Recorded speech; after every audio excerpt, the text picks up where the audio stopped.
This is just a sample of the audiobook. To get the complete audiobook, access the link posted in the first comment. Harry, who had himself spent years in therapy, also one of the founders of Heads Together, a royal initiative with Prince William and Kate to end the stigma around mental illness. Whatever adjustment problems Meghan experienced, they were clearly too painful for Harry to watch. On both sides of the pond, the younger generation was ardently on Team Meghan for saving her sweet, sexy husband from his crusty, clueless relations.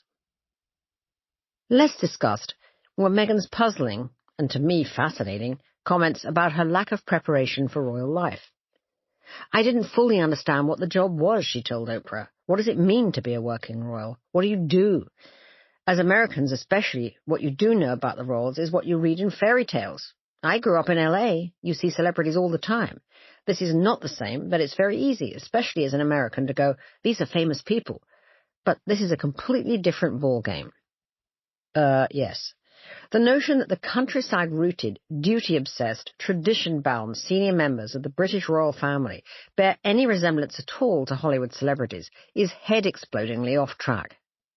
Celebrities flare and burn out. The monarchy plays the long game. There is no timestamp on the public's interest in you as long as it's clear that your interest is the public's. As the Queen's grandmother, Queen Mary, once said to a relative, "You are a member of the British royal family. We are never tired, and we all love hospitals." The dazzle of royalty that captivated Meghan is an optical illusion.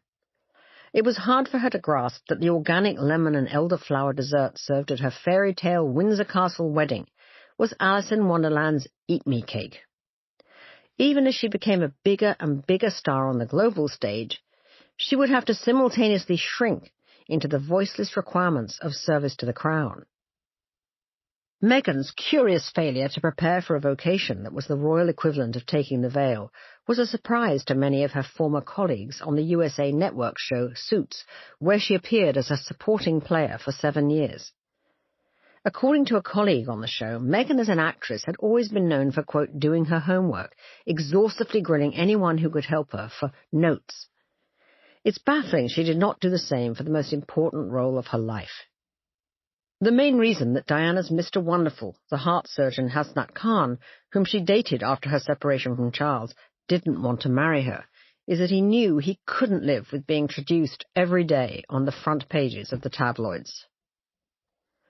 A former member of the royal household told me, "I suppose my sense from the beginning was that you had in Meghan someone who had no context through which to comprehend the institution. And in the palace, you had an institution that had no context for understanding Meghan.